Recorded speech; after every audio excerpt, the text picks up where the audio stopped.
Picture this. It's a Monday morning. You're 65. You've just handed in your badge after 40 years. Your coworkers threw you a small party on Friday. There was a sheet cake. Someone wrote, "Congratulations, Dave," in blue frosting, and 3 people misspelled your last name. You drive home. The house is quiet. Your kids haven't lived there in 15 years. You sit down in the same chair you've sat in every night after work, and you realize the day you were promised would feel like freedom feels exactly like every other Tuesday. Except this time, your knees hurt more. Your 401k has $380,000 in it, and the math just doesn't work. That moment is what we need to talk about today. Because the problem isn't that you worked hard.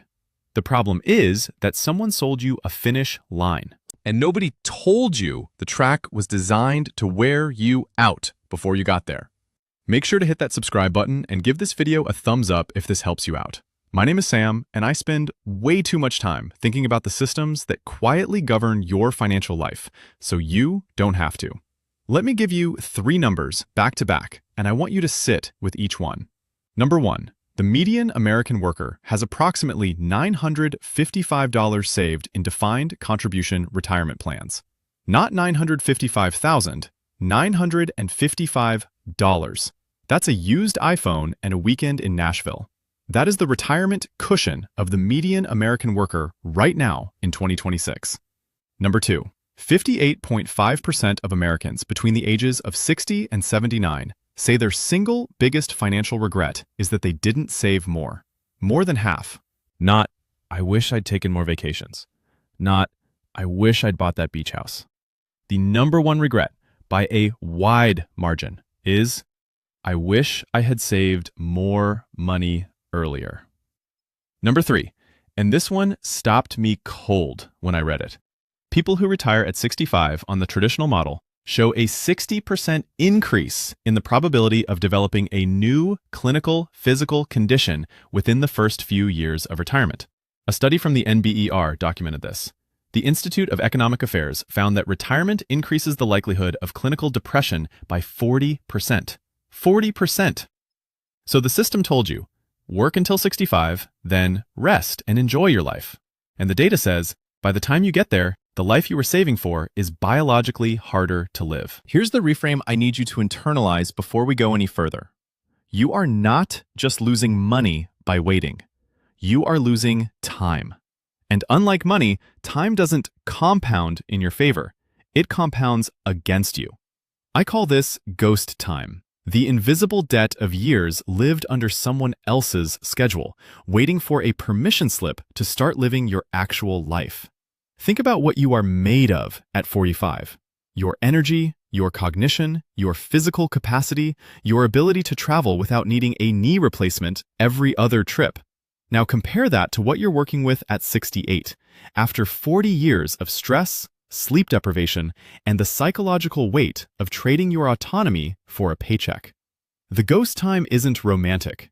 It's the vacations you didn't take, the projects you never started, the version of yourself you kept promising you'd become once things settled down. The system isn't malicious. It's just outdated.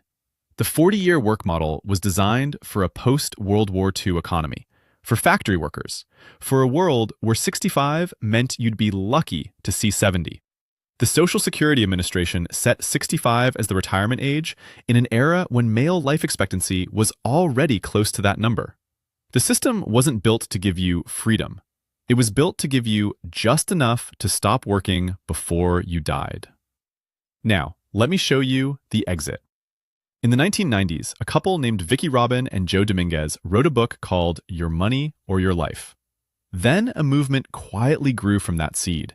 People started doing the math on the traditional model and found an equation that completely breaks the retirement myth. That movement is called FIRE. Financial Independence, Retire Early. And I want to be very clear with you. This is not about being rich. This is about understanding 2 numbers. Number 1, the 25 times rule.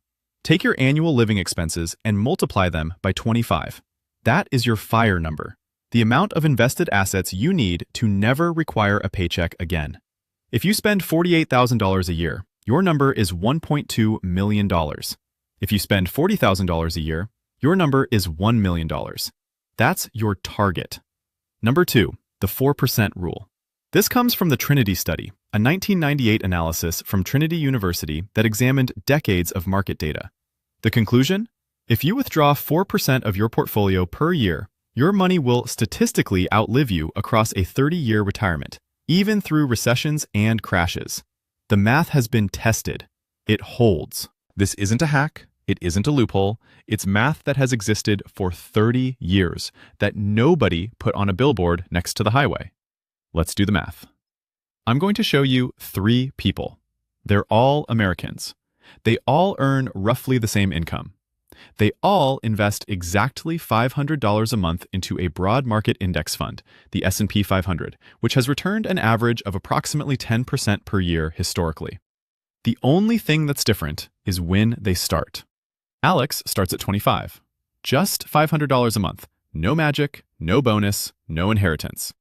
By age 45, just 20 years in, Alex has accumulated approximately $379,000. But here's where compound interest becomes something almost unfair. By the time Alex turns 55, that same $500 a month has grown the portfolio to approximately $1.13 million. Alex is 55, has over $1 million, and has options. Real options. Work becomes a choice, not a sentence. Jordan starts at 35, same $500 a month, same S&P 500, same discipline. By age 55, 20 years in, Jordan has approximately $379,000. Here's the brutal part. Jordan and Alex are the exact same age, both 55, standing in the same moment in time. The only difference is that Alex started 10 years earlier. That single decade, those 10 years, created a $750,000 gap in wealth between 2 people who made identical monthly investments. That is what financial professionals call the opportunity cost of waiting. I call it ghost wealth. It's real money that existed in the math, you just never collected it. Casey starts at 45, same everything. By 65, Casey has $379,000. Casey arrives at traditional retirement age, the finish line the system promised, with the same number Jordan had at 55. Except, Casey is 10 years older, 10 years closer to the health curve. And the portfolio that was supposed to last 20 years now needs to fund potentially 25 or 30. The 4% rule says $379,000 generates about $15,160 a year in withdrawals. That's $1,263 a month. Social Security might add another $1,800. You're at roughly $3,000 a month in your mid-60s in 2026 in America. That's the math. 3 people, 1 variable, time, and the difference is nearly $750,000 and decades of compounded life. I can already hear the objection forming because I know how your brain works right now. Sam, that's great for people who have $500 to invest every month. I'm barely covering rent, childcare, and a car payment that feels like a second mortgage. This isn't for me. I hear you, and I want to push back on something important. FIRE is not one size. It has evolved into a spectrum, and somewhere on that spectrum, there is a version that fits your reality. There's Lean FIRE, reaching independence with a leaner, more minimalist lifestyle on a lower expense base. There's Barista FIRE, reaching partial financial independence and then taking a lower stress job you actually like to cover the gap, while your investments keep compounding. And there's Coast FIRE, which might be the most powerful concept for most people watching this right now. Coast FIRE means you invest aggressively for a set number of years, hit a target portfolio, and then simply stop contributing. Your existing money, left to compound untouched, will reach your retirement number by the time you're ready to stop working entirely. You coast. Here's what that looks like in real numbers. A 30-year-old who invests $1,000 a month for just 10 years and then stops completely, not a dollar more, will have accumulated roughly $205,000 by age 40. That's the seed. Now you leave it alone. At the S&P 500's historical average of 10% per year, that $205,000 grows on its own for the next 25 years. By the time that person turns 65, They're sitting on approximately $2.4 million. They contributed a total of $120,000. The market created the other $2.3 million. They didn't touch it. They just had the discipline to plant the seed early enough and then get out of the way. The goal doesn't have to be a beach house at 35. The goal is freedom of choice at 50. The goal is never being trapped in a job you hate because you can't afford to leave. That's what financial independence actually means, and it is more achievable than the system wants you to believe. So here's what I want you to do this week, not someday, this week. First, calculate your FIRE number. Take what you spend per year, be honest, and multiply it by 25. Write that number down. Make it real. That is your target, not a retirement date. Second, look at your Roth IRA. If you don't have one, open one. The 2026 contribution limit is $7,500 per year. That's $625 a month. And every dollar that grows inside a Roth IRA is tax-free on withdrawal. The IRS literally cannot touch it in retirement. Put it into a simple, low-cost S&P 500 index fund and leave it alone. Third, set a freedom date, not a retirement date.